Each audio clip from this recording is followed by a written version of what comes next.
everybody, welcome. I'm Sally Hatcher. I'm sincerely hoping, I haven't looked down who's on the list right now, hoping that I've met all of you at this point. If I haven't, it is time to reach out. So get that on your New Year's list that, we want to know who you are. And hopefully, you've been attending some of these Elements talks.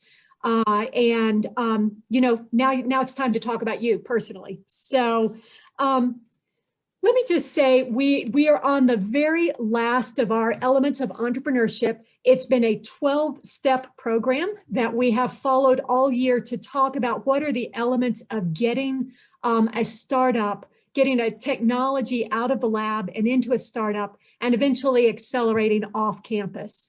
So we have been able to record most of these talks. We have them available for you, but that's been the goal, is to help you figure out what you need to do and what you're still lacking in order to get your startup off the ground. So this is number 12. Feel free to put any comments and questions into the chat, but I'll also tell you that we have a smaller, more intimate group today, which I love. So Colin and I are just going to be talking through these ideas. We've asked a special guest speaker to talk to us about her experiences, but this is really where you can ask questions about how does this relate to me? Because we're putting it together, all 12 steps that we've talked about this year. So we'll introduce Susan Crouse. She's our guest for today. But I want to go back through. This is what we have talked about all year. So we started in January with flipping the entrepreneurial framework for lab scientists and engineers. Mostly we do talk to scientists and engineers. We always get a handful of people who start from a business background or other. But the basic point that we learned is that when you invent a really cool thing in the lab, it is a little bit hard to commercialize it. You've invented a solution, and now you go looking for a problem. So that's backwards. And so a lot of what it takes to be a startup founder is figuring out how to put the horse back in front of the cart. And we talked about that. We've got the slide deck. We can share that with you if you're curious about how to get right size your mindset for what you need to do in order to launch from campus. From there, we really talked about customer discovery. That is the key to every good startup, is understanding what does the customer need, and then what is your value proposition for them. So this is so important that we run two big things. We run Starting Blocks and we run Research to Market, is really our flagship program.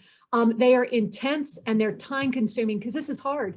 You literally have to call people who are in industry to find out what they do all day and then figure out what their real pain points are, their problems that you then can solve. So this gets you to the point of where you could actually start a business by solving somebody else's problem or something that they are lacking. So if you haven't done this, you need to do this. This is the foundation for any good business, is having an interesting hook. Here's what I solve. In March, we talked about IRLs, which are either innovation or industry readiness levels. And these are super useful. It's sort of a spider web that shows you how far have you progressed in a bunch of different areas and tells you what you need to do next. So it's a great mapping exercise to figure out where you are in the process. We love these maps, happy to share them with you. April was license or startup. So, okay, this becomes important, right? That you want to commercialize your technology, but there's two fundamental ways to do it. And once you have a value proposition, you have to figure out how to get that value or that product to the customer. Either you can license your idea to a large or small company that will take that idea to market for you, or you create your own startup. Now, sometimes you have to create a startup in order to fund your idea far enough that it's de-risked enough that a company would want to license it. That's becoming more and more common. So more people become a startup founder than used to happen. The issue there is just to truly understand what you're getting into. It's a lot of time, and having a startup on the side is pretty rare and pretty hard. It's more of an all in the bathtub kind of a thing where you're trying to do this as well as juggle everything else in your life. So understanding your roadmap, it's also, Colin was pointing out earlier today, looking at the end game. So who do I think might acquire my company? Or how do I best de-risk my ideas so that I can build a scalable company? So this is really about how to think ahead and forecast. In May, we talked about your ecosystem. And the ecosystem is everybody within the value chain and everybody within the industry that you're choosing to work in. You need to understand how the industry works. It is Zippo-like campus. So you've got to understand who buys what and why, and how does the system work? Because you can't really add value from an academic perspective. You need to understand the way that they work in that industry, and then you need to fit into their world in order to sell your product and build your company. So you need to have a map of your ecosystem. And again, if you haven't done this with us, now's a great time to do this over the break and figure out your ecosystem. We do deep dive into this in research to market. So if you're doing research to market, you'll get to try it. In June, we talked about cash. So you need to understand the basics of running a small business. You have to have more revenue or income of some sort than your expenses. You can't run out. So we talked about your basic finances, and we talked about a little bit on financing, just how you get money through the door. That was a great talk with Hunter Albright. Happy to share it. Number 7 is building a team. And we went through the key point, which is investors care more about team than they care about your idea. And then they care about the market, more about team than anything else. And the reason is you're very likely to pivot. You're very likely to change ideas. Something may flame out. If you've got a really good team, you can figure out how to pivot and how to get something to market. So they invest over and over again in a good team. And it's really hard to build a company all by yourself. So you need to think through team. Number 8 was the founder's punch list, which I describe as 1 hour of me talking with an uninterrupted breath of just all the little things you need to do to incorporate and get off the ground. Happy to share that list with you, but that's the nitty-gritty basics of once you've done all these other things, okay, you're ready to actually incorporate and start a company, but you really don't need to do it earlier. It's just expense and distraction until you know you've got something to sell. Number 9 is IP strategy. If you're with the university, we help you with this. And if not, we help you figure out how to get help on it. You do need a strategy. You need to figure out if you need to patent or protect anything or not. Number 10 is launching an effective minimum viable product. So how do I get from science fair or benchtop to an MVP? And what does that mean in my industry? 11 was talking about getting funded. And this is key. We had a 1 hour talk on getting funded in November. We also just ran a 4-pack webinar on angel funding. And a couple of those were particularly strong. We had about 100 people in the room. They were really good on how to get angel funding. And in January, we are going to have a 1-week webinars at lunchtime on SBIR funding. So if you're looking to get funded, those are really some good places to go to get your, basic initial information. And then this week's talk is on where to go next. So if you've put together all these things, what's going to happen next? So make sure you have a framework and a checklist that you've gone through this and you know where you sit. From there, the next thing to do is move to money. So up at the top on the left, that's a picture of the value proposition model or format that we use. We teach that again in research to market, a little bit in starting blocks. The bottom thing on the left is called the business model canvas. And it's a great way of putting together the hypotheticals of a business. And do you have all the parts of a business that are required? So we're sort of assuming that you've gotten through all these things in the elements. From there, the real question becomes testing with the market. Will somebody pay for the good idea I have? I think I have a great value proposition. I think I have a great business. So now, will somebody pay for what I'm doing? So that's the where do I go from now? Test it out and see if you can actually sell something. So, and an important thing about this is that testing your solution is, there is an enormous difference between talking to somebody like your mom who says, oh, that is a great idea. I love it. You should go do it. That's a wonderful thing to say, but it really doesn't help you. You know, the opposite of that is way down at number 6, repeat or expanded quantity sale. That is where somebody is signing up to buy something from you in huge amounts. And I would put that as an example, the Pfizer deal that we've all been hearing about in the last week.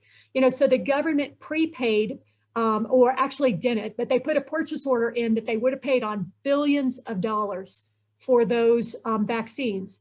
So Pfizer could develop its vaccine knowing that it had a completely committed market before it ever started. So you, how do I say this? It's important that you figure out how to test your market. Starts with verbal interest, then it goes to a verbal commitment to buy, very, very different thing, and then a signed letter. It is a hard leap to go from talking big words to a signed letter of intent that we will do something. Number 4 is a deposit. That's where they're actually putting money down in advance. You love that because it funds your final months of getting to market. It's hard to get. An initial sale, you know, you've had to do all the work yourself, and then now finally you're ready to sell it. That's great. But you've had to self-fund it all the way through. And then finally, again, the repeat or expanded quantity of sale. So this is one where we would love to talk to you one-on-one. In a lot of accelerators that I see, they spend a lot of time on this of, you know, the first 4 weeks are on your value proposition and figuring out your customer. Your second 4 weeks are on testing it, getting out there and seeing if you can actually get somebody to commit to something. So this is really, really important. And, you know, in many ways, it's addressed pretty darn early if you do move on to an accelerator.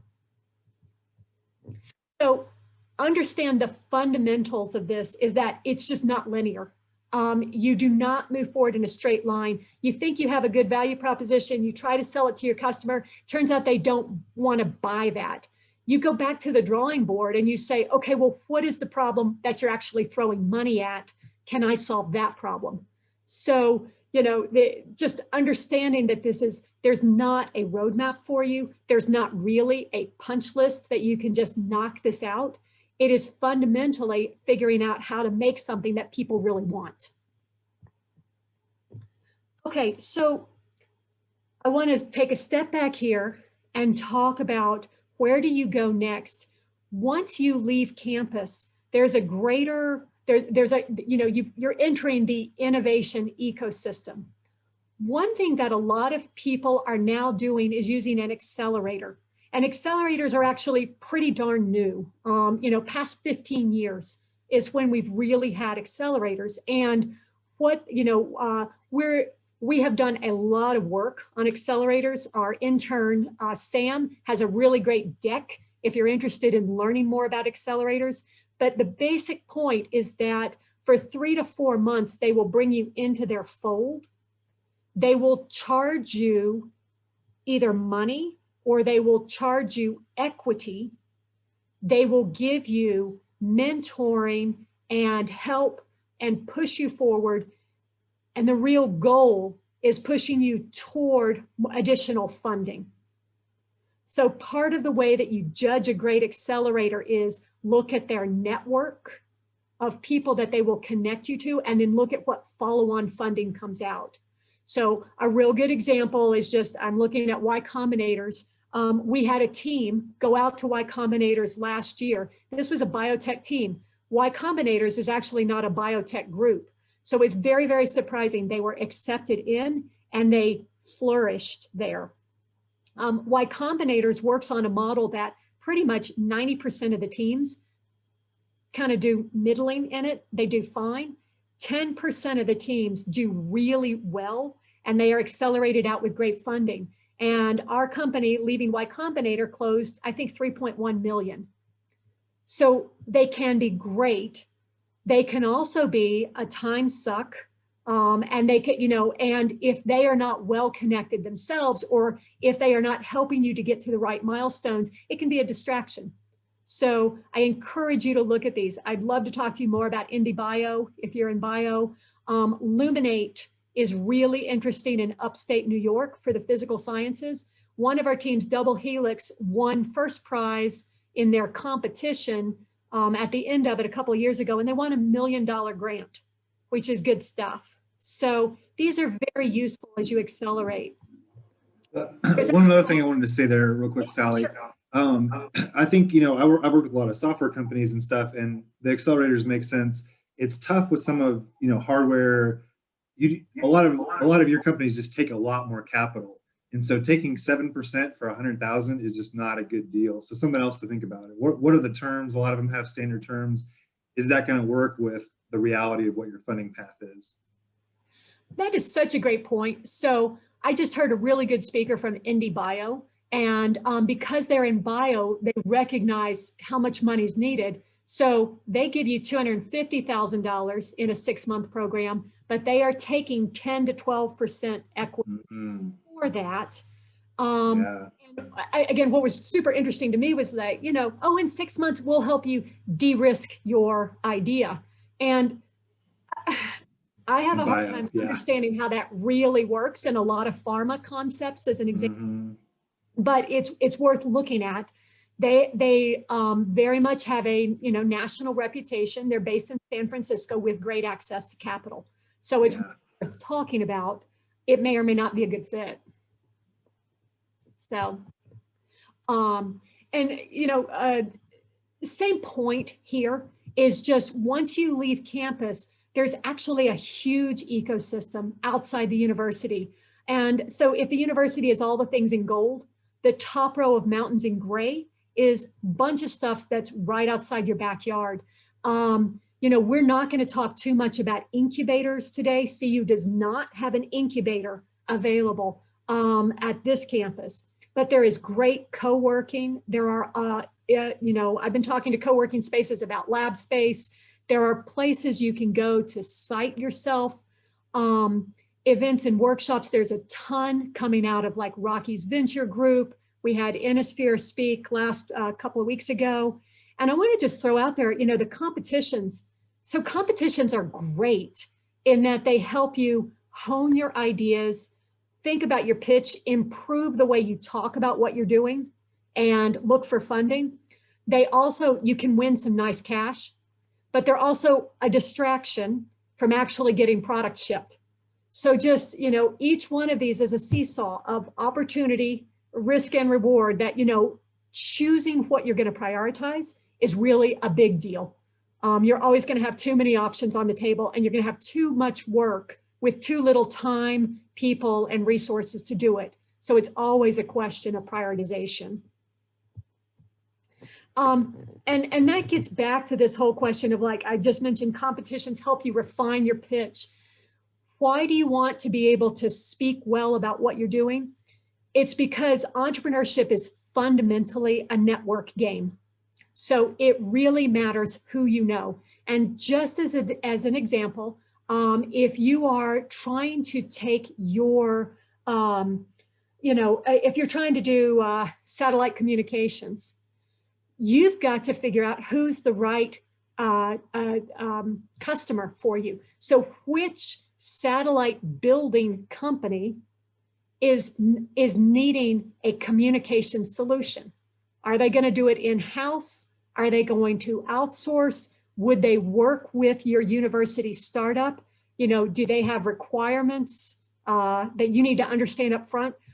All of this is really about networking as much as anything else. And so learning how to talk to people about your ideas in a brisk, crisp manner is really important. And this network is just huge. I can't overstate how important it is that you're going to have to be networking to find your customers, networking to find space, networking to build your team, and networking to get to your funding. So a point that Colin heard on a talk last week was, you know, always be recruiting. And that came out of Techstars, but you are always looking for people who may be joining your team. Are they going to join you as a full-time employee? Maybe they are a fractional CFO or CIO. Maybe they are going to mentor you and just, you know, provide good advice. Maybe they're going to be a subject matter expert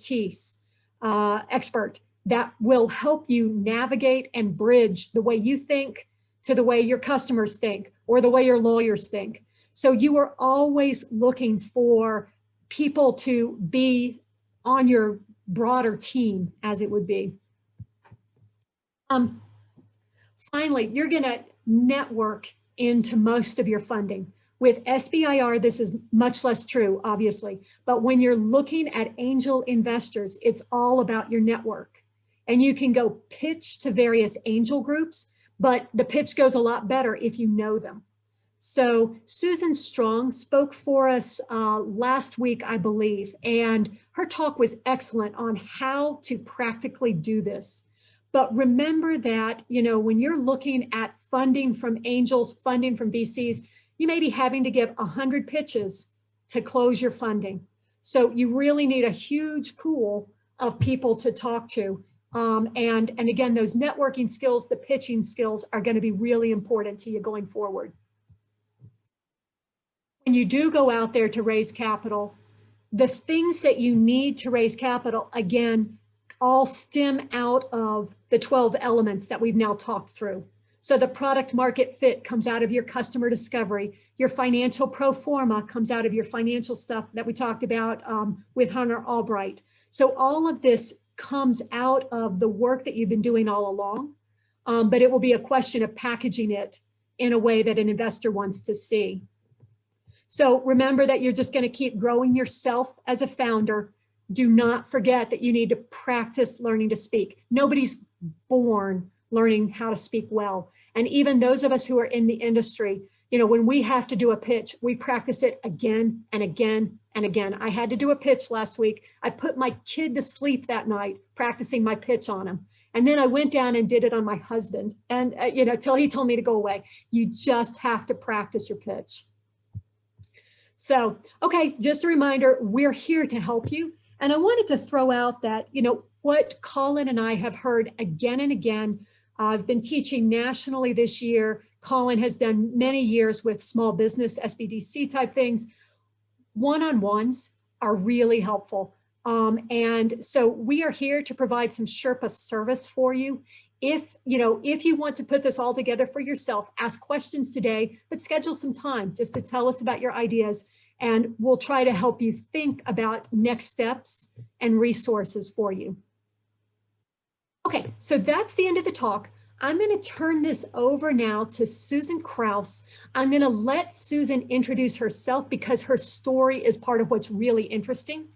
But I want to just preview this as saying Susan is a mentor with us. She's a super mentor. She runs programs. She has her own startups. The reason that I specifically wanted Susan is that she is an engineer. In the way that she thinks, in the way that she talks, she's an engineer who has become an entrepreneur. And her latest company takes sensors and uses them in a fairly simple product. But the way that she thinks about how to go to market, the way that she put together her funding and stuff, this is a very engineering approach. And so it looks like a lot of us on campus. I mean, she's done a terrific job with it. So Susan, I'm going to stop sharing and turn this over to you.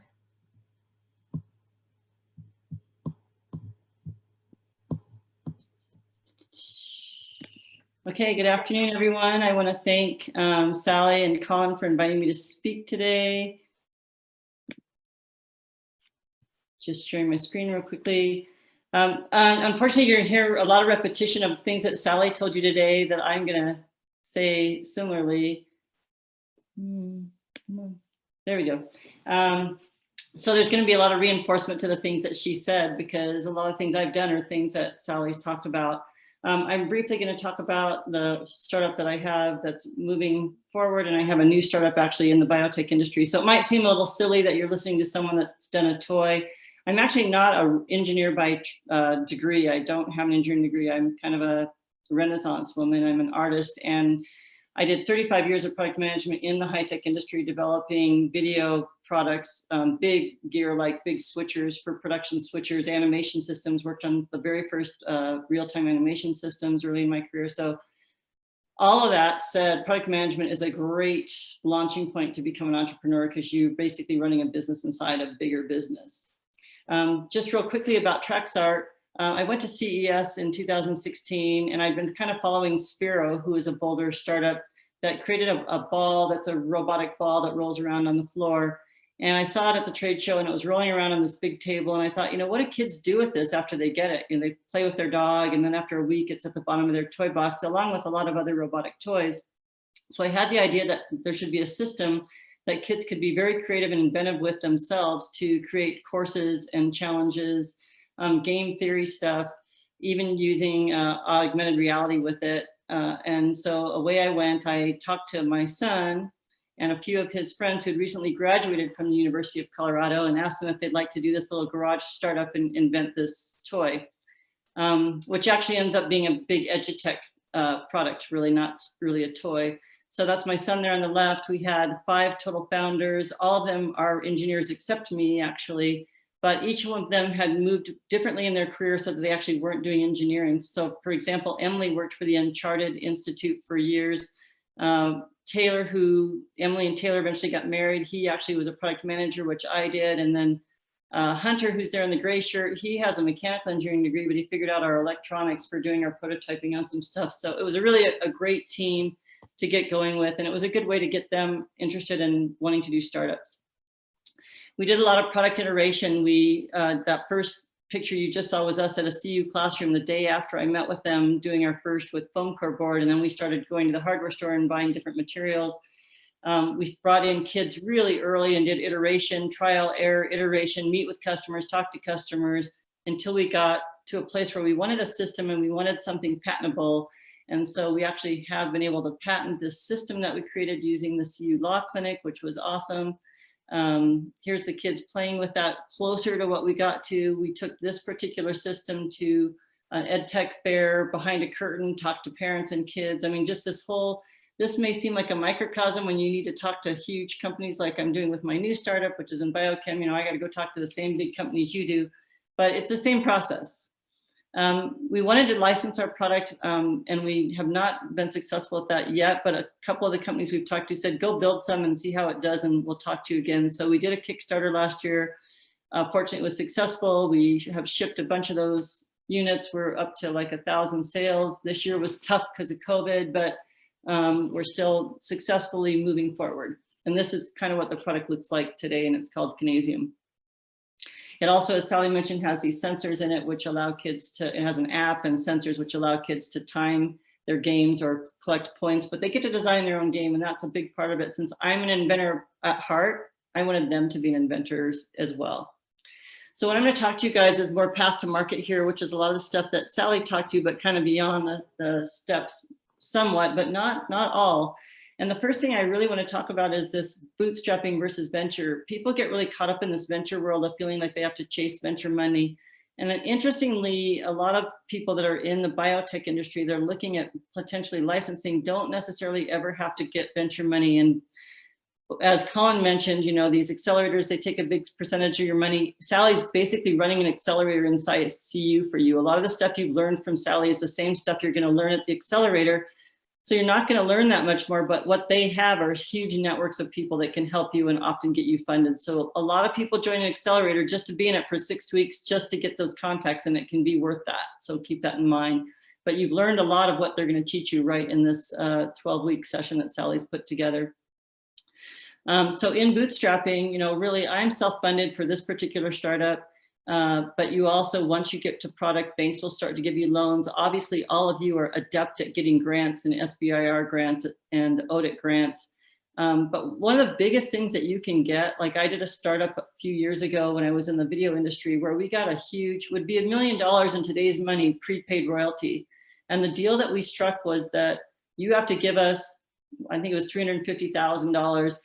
And that's against royalties from when you sell our product, but you don't get that money back if you never sell any of our product. So we were lucky that they gave us all that money, and then that money would be against product as they sold product, and we could go ahead and start using that money to complete the product and get it out to market. And I think a lot of you that are looking at royalty agreements can, if you have enough viable product, you can go after this bootstrapping approach and not have to go chase money, because chasing money can be will be a full-time job for any CEO. If you're going to bootstrap, you have to have really good, passionate partners and really good advisors. Venture will bring those people into the fold and really help. And that's as important as money from a venture company. They're going to give you a lot of executives and contacts that will help you get to market fast. You need the same thing bootstrapping, but you have to go figure it out a little bit more yourself, like Sally was just mentioning. Benefit of bootstrapping, you keep control, you keep ownership, you get more value out when you exit the company. You have to be much more self-dependent, but that's okay if you're really good at that. But in venture, if you like having somebody else kind of really help you along, you have to be good at picking the right venture company, because they're going to be living in your living room with you for a long time, and you got to like these people. You got to be able to work with them. It's like actually being on the stock market, stock exchange, because you are answering to somebody else at this point, because they are your investors. The nice thing about bootstrapping is at any point along your path, you can go do VC if you want to. So if you are getting stuck, you can still go after that VC. Once you are VC, in either case, you're going to be very committed with that venture firm in that money path.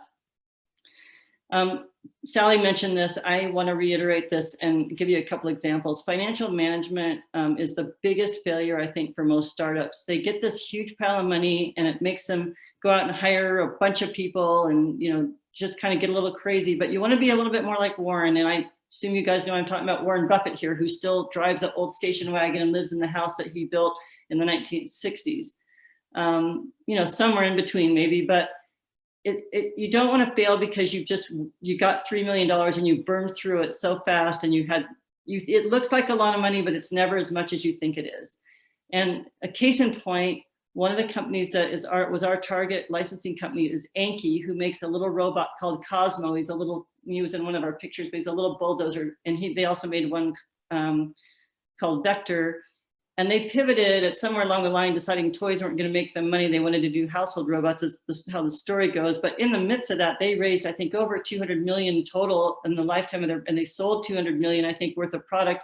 And literally overnight last March, they went out of business, shut the doors overnight, because they just burned through all that cash. And basically their investors were like, no, we're not giving you any more money, you know, and they were making money, you know, they had cash coming in from sales and they did not survive. So just be careful with that money.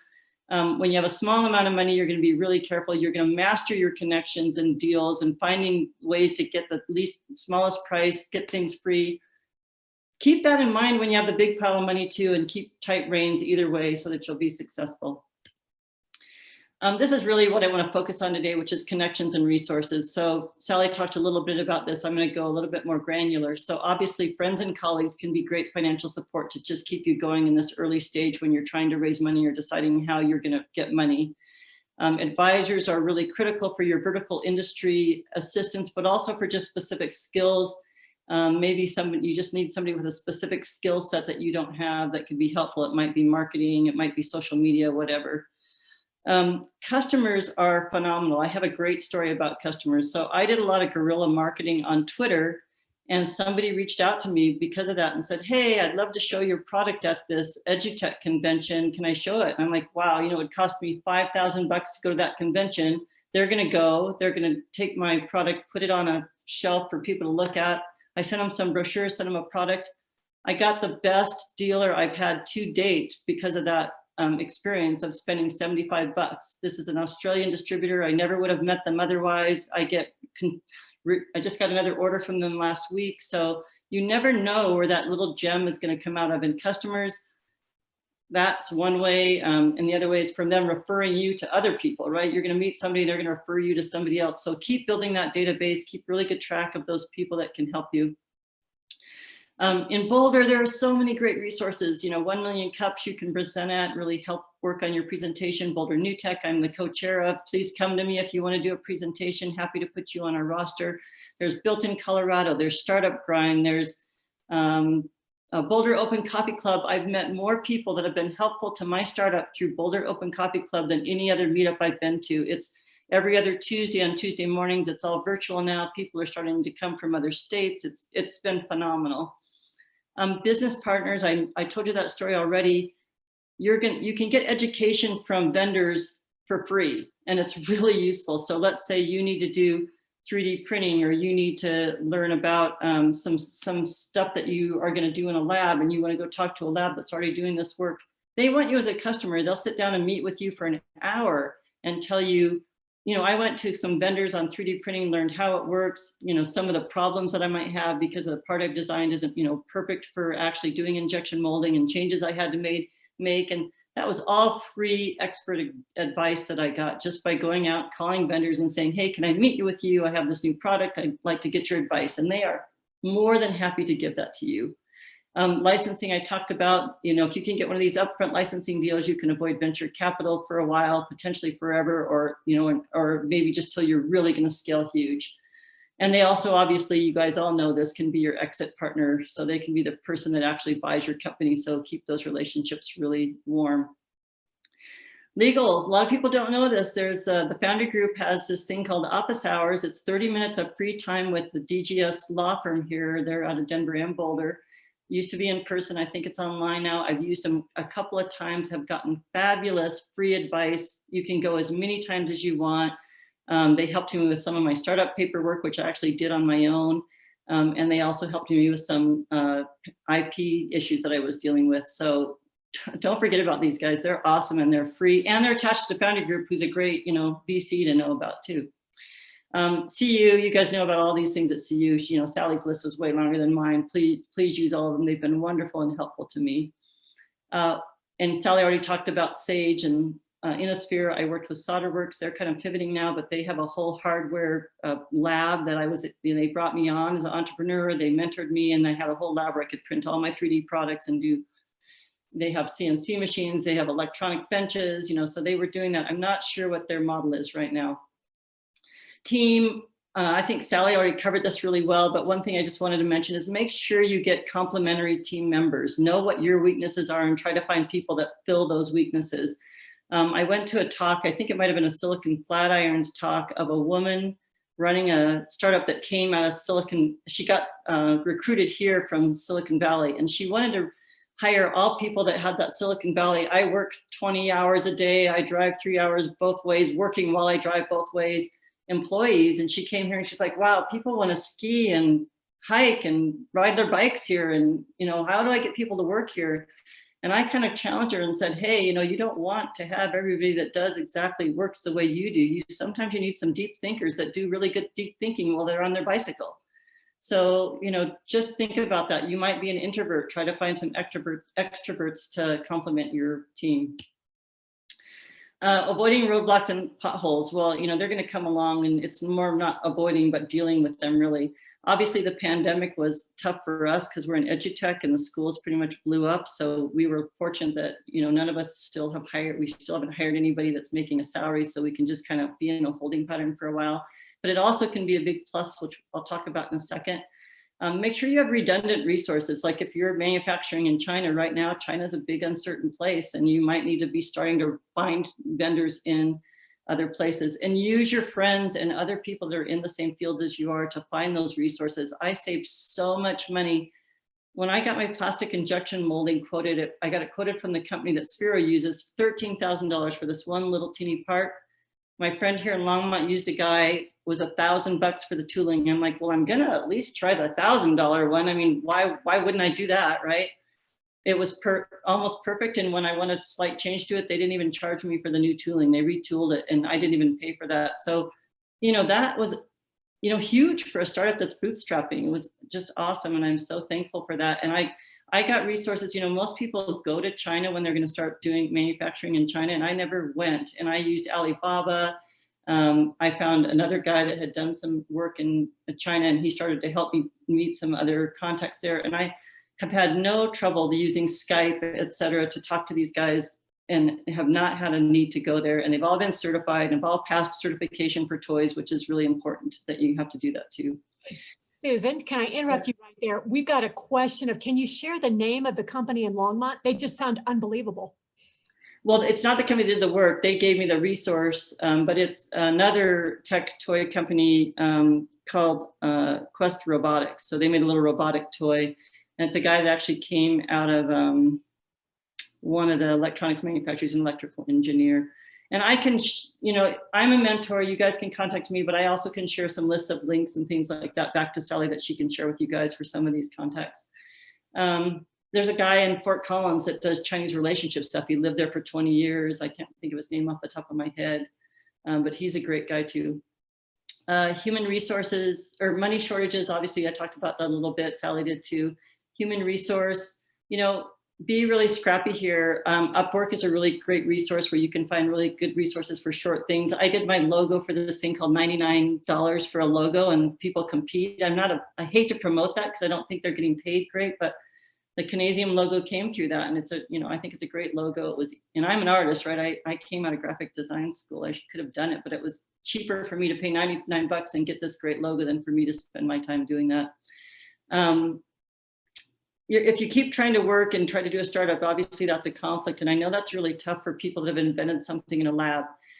You may just not really want to do that startup. So start looking for those team members that might be able to be your CEO or carry your idea forward, and make sure they're as passionate as they can be about what you are passionate about. Really bring them to that level of really caring about what you've invented and really wanting to pitch it, because you may never really want to do those pitches. You can practice as much as you want. You just may never feel comfortable doing it. So it's good to find a good partner to be that person to do it. And you might need to make them your CEO. Fractional C-level, Sally also mentioned that, really good trend. Sometimes you just have to go into a holding pattern and be prepared for that, particularly in the early stage. You might, like Sally said, have to go into a pivot next. Six Stick is a great example of a pivot that was successful because of a disruption, which is COVID. They have this great product, and literally sitting on the technology overnight could pivot to COVID and get funding because of what they were doing. And I've seen another companies that have gone through 1 million cups that pivoted to create gear for COVID for a while, just to bring cash in while their market, wasn't going to be hot for a while. I just want to make one mention about exiting. Sometimes you have to make that really hard decision that it's time to stop. And it's hard to know when to do that. I mean, you could even be being successful and selling product and moving forward, but maybe you just have another invention you want to go after. Or maybe stopping doesn't mean a lack of success. Maybe it was successful to the point you wanted to take it and you just decided you didn't want to take it to the next stage. You did something very successful. It didn't mean you failed. Success might mean just handing it off to somebody else. Get someone else to take that startup that you just gotten off the ground and let them run with it and let them go with it. You'll have some ownership and you'll get some benefit out of it. But of course, obviously the great exit is, having great success and having someone come along and snap you up, or growing that company to a huge success like Jim Franklin did here in Boulder.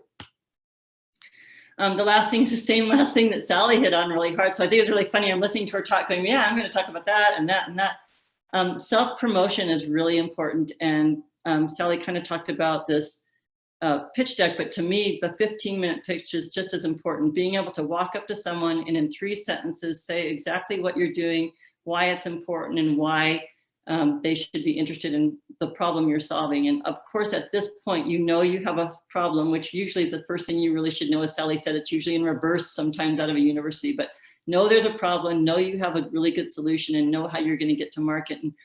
And being able to talk enthusiastically to people with those 3 sentences that capture them enough to want to talk to you more is really important. So keep working on that, keep meeting people, keep extending your network, and have a process for saving all the gems you get along the way. Like I probably it was something I could improve upon for sure, is that I talk to so many people. You have these places where you meet someone at a coffee and they give you some idea and you jot it down and it never gets on your list of things to do. Try to keep some place where you can keep all those gems so that when you're stuck for a little bit, you can go back and go, oh, I remember talking to the guy 6 months ago and he told me something. Let me see if I can find my notes on that. Try to put together a system to keep all those little gems that you're going to get along the way during your startup journey, so that you can always reflect back or go contact somebody that you maybe only had one meeting with and see if you can get some more help from them. All this self-promotion and networking that Sally pointed out, she's completely right, is critical for your success. It's been amazing. You know, there are so many stories I could tell you guys that have been amazing just because of networking, that have allowed me to be successful and avoid a whole bunch of problems. Like, why invent from the wheel? Like having this Questbotics, having already been ahead of me by 1 year in their manufacturing journey, helped me miss problems like certification for my product. You know, he helped me figure that out quickly. Shipping issues, moving things across continents, right? Getting product in and moving it to other customers. So many little things along the way that people have helped me with that I'm so thankful for. Don't try to invent the wheel every time. Go find resources and people will help you. They're out there, they want to help you. I'm just one of those people. So that's all I really have to say. I'm sorry that was probably a little longer than you wanted it to be, but I think that was spot on. That was just perfect. Thank you, Susan. So if you want to quit sharing your screen, we've got a little over 10 minutes to have a bit of a conversation here. So people have been putting in lots of comments and questions in the chat. Please keep them coming. One thing that I wanted to tease out of this with Susan is that I think we're speaking in shorthand about funding. And I think this is something that's really important to understand. If you're going to make a widget, that you're going to make a whole bunch of them, so you can end up having a very scalable business. If Susan thought that she was going to make thousands and thousands of her toy Traxart packages, maybe that makes sense for venture capital, because venture capital and angel capital behind it. Angel is the less professional version of venture. So it's just individuals. These people are looking for a scalable business model. And their goal is that they're going to put in $500,000. You're going to grow so fast and so big that they're going to get out 5 million. So they're looking for a 10x return. So that is a path you can do. And, you know, we can talk about how, you know, the theory is that you own all the pie of your company. When you bring in equity, you give away some of the pie, but you make the pie bigger. So you're placing a bet on a certain methodology or business model, that you're going to have a scalable business model and you're going to make a lot of money for the venture capitalist while you make money for yourself. And Susan is doing something really different, which is incredibly useful, which is she's bootstrapping. I mean, she is scraping together the dollars to do this on her own. So she continues to own it. She continues to manage it and control it. She can choose later to have in professional money, but right now she retains the control and everything else of her company. When I had an optics company, my company started as a telecom company, and that was venture backable. We got venture money in, but then when telecom crashed terribly, we didn't have the same market.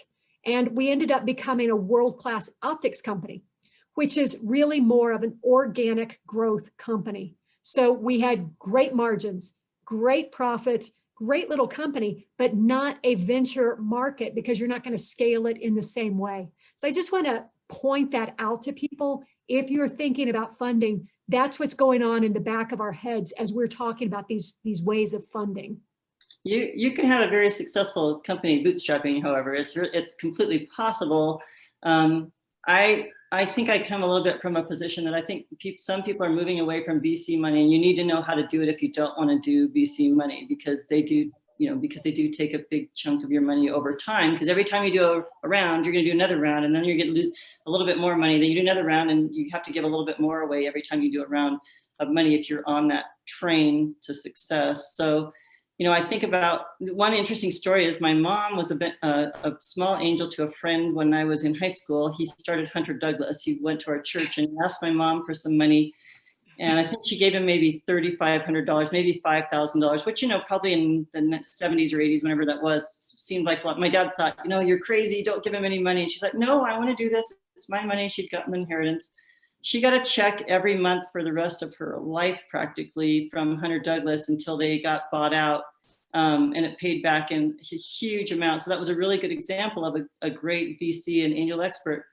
But on the contrast to that is, I think, you know, angel money, you know, no one wants to hear this word, is based on greed. They're investing in 20, they basically say for every 20 startups they invest in, maybe one goes big and they actually really win.